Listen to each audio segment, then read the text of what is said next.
welcome back to my channel. It's your girl Sean and I'm back with another video. Today I'm going to be sharing with you guys another letter that was sent to me from one of you. I'm going to get into that in just a minute, but before I do, I want to remind you guys to check out my books. In case you haven't noticed, I actually written 3. The first one is called The Dating Game, How to Find Yourself While Looking for Mr. Right. My second book is called Breaking the Man Code, The Key to Unlocking His Heart, and my third book, which was released last year, and it's called Getting Unstuck, How to Create the Life You've Always Wanted to Live. All 3 of my books are available on Amazon.com, Kindle, and BarnesandNoble.com as well. I'll be sure to link where you can purchase my books below. And I'd really appreciate if you guys would purchase them and help support the movement that I have going on here. Alright, so now without any further ado, let's get into today's letter. Let's go get 'em. My fiance and mom do not get along. She is currently living with us for a few months. Just to give you a background, I met my fiance about 4 years ago. Not long after dating me, found out we were having a baby. He already has 2 children from his ex. She's always been a bit standoffish about him once I told her that he had 2 kids. One of her questions was, why didn't he marry their mother? I explained to her that it was an unhealthy relationship with lots of yelling, so they split ways. He has always had joint custody of the kids, so they are here every other week. I acknowledge them as my children. When my mom is around, she will only speak to our youngest but does not speak to the other 2. In previous visits, my fiance bought movie tickets for my family and she declined to go. He always greets her with a hug when she arrives, and the last time she tried to even avoid his hug. I've asked her several times what is the problem, and she says that there's certain things about him that she doesn't like, so they don't speak to each other. We have certain rules in our house concerning our dog that she doesn't even abide by. I've had several talks with her. In one conversation, she said that he's coming between us. I explained to her that's not the case, and I just have my own family now, and I don't have all the time that I used to go places and do things with her. Not to mention, she gave us 1 day notice that she was even coming. Usually, when someone comes to visit, I plan things. 2 of my fiance's biggest issues with her is not acknowledging the other children and having the house back to ourselves. I did talk to her about the older kids, and she told me that by default, by me dating a man with 2 kids, she had to accept it and wasn't given a choice. She said instead of becoming a grandmother for the first time, she had to become a grandmother of 3. She asked me for more time. I don't even understand what that even means. I simply explained this is my family now and the kids are to be treated fairly. Our youngest will be 3 soon. I'm not sure how much time she needs. When I asked, she had no answer. How do I resolve this? I would like to sit down with the 2 of them, but I also want to prevent a yelling match.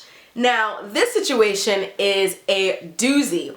Now, first off, don't get me wrong, I actually completely understand where your mother is coming from, but rock with me for a minute before y'all jump on me. Now, I'm a mother myself. You guys know I have 3 little girls, and I know from the way that we're raising them and, having them to be morally strong people, independent, all of that, I know that I would like them to marry certain kinds of men myself. Certain kind of men that have educated, well-traveled, well-spoken, articulate, able to take care of themselves, able to provide a nice life for my daughters. I get it. So even though I have an idea in my mind what I want for them, at the same time, I also have to trust that the job my husband and I are doing in raising our daughters will mean that they can make their own decisions, make better decisions, informed decisions. Now, I think that your mom's main problem is this isn't how she envisioned any of it. And that's not fair to you. Just because it wasn't a part of her plan doesn't mean it's not a part of yours. Love happened, and sometimes love blows up your plan, and your mother doesn't understand that. She expected certain things. Like she said, I expected to be a grandmother for the first time. Now I got to be a grandmother to 3 kids. All of it is a shock to her. It's not how she planned it, but it's not her life. It's your life. One of the problems that I have in this letter, believe it or not, is with you. How you let your mother disrespect your husband in his home? They don't even speak? How are you living in his home and you're not speaking to him and you're treating his kids funny?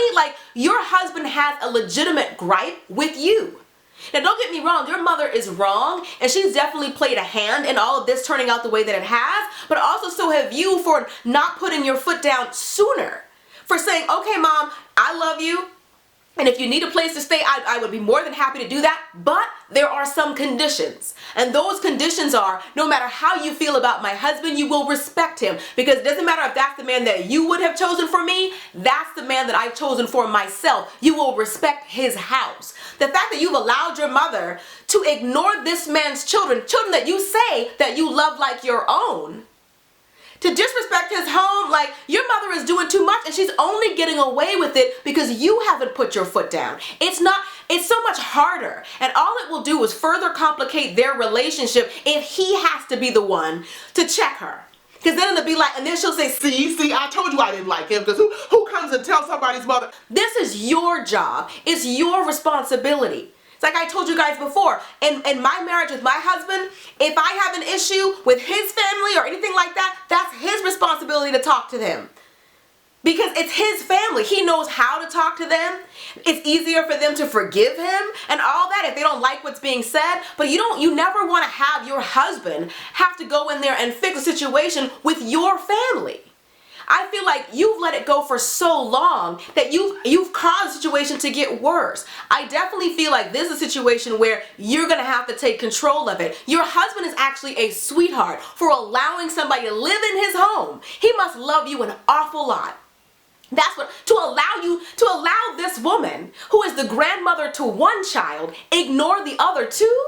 Because let me tell you something about me. If there's one thing on this planet that I do not play about, it is my doggone kids. I don't care who you are, nobody is allowed to disrespect my children, to make them feel unworthy or less than. So you don't let your mother get away with it with your child, but you haven't stopped it with those other children that you say that you love like your own. If you love them like you say, defend them like you would defend it if it was your child. What she's doing is inexcusable, because even though she thinks she has a right to do this, those children are going to feel like they're not as loved, not as worthy, not as amazing as your child, and she's doing that. How would you let somebody live in your house that would make your stepchildren feel like that? Now, if your mother says she needs more time, then give it to her, but not here. You can have all the time that you need, but not in my house. Because for me personally, I wouldn't let her be in my house another day, making those children feel like that, ignoring those children, refusing to talk to those children, going out of her way to alienate those children. You have a responsibility. Your husband, all of you have a responsibility to those children to make them feel loved, and if not in anywhere in the world, at home. Now, I know you love your mother and you also want to respect her, but right is right. This is your family now. You're saying it, but you're not proving it. I'm going to show you how much I love this family. Mom, if you don't change it, you're going to have to go.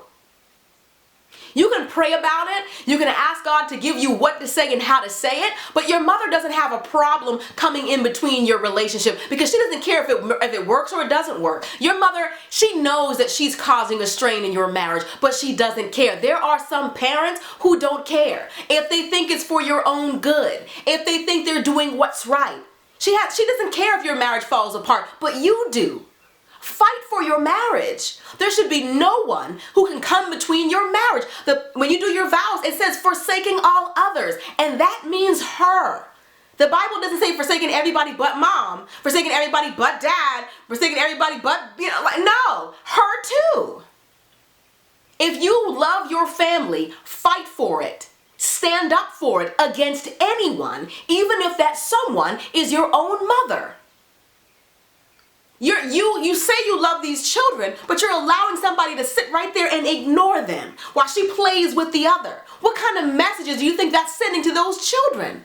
They may feel like you love them, but not as much as this one. Oh, that's the special one. That's the one that grandma loved. Like, it's not right.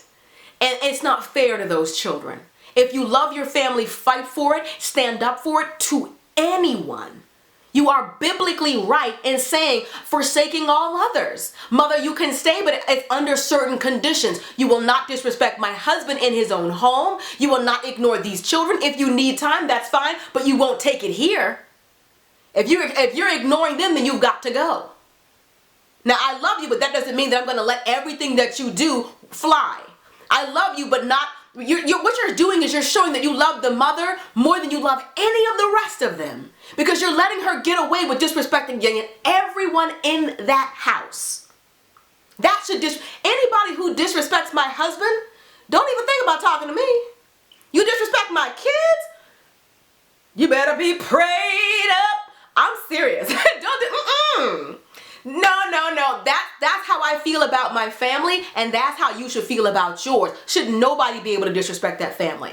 All right, I love you guys. Hope you guys enjoyed this video. Be sure to thumbs up if you did. Also, be sure to leave your 2 cents in the comment section below. I'm sure she'll read it. And if you want to support the movement, consider purchasing one, if not every last one, of my books. The first one is called The Dating Game, How to Find Yourself While Looking for Mr. Right. And of course, there's Breaking the Man Code, The Key to Unlocking His Heart. And my last book, which is for everyone who feels stuck in any area of your life. This is going to help you. And it's called Getting Unstuck, How to Create the Life You've Always Wanted to Live. I'll be sure to link all 3 of my books below. I love you guys. I also have a playlist. If you enjoyed this video, I literally have a couple hundred more of letters that were sent to me about love and life and relationships and all that. Be sure to check out the playlist. I'll see you guys in the next video. So next time, later divas and dudes. Deuces, honey.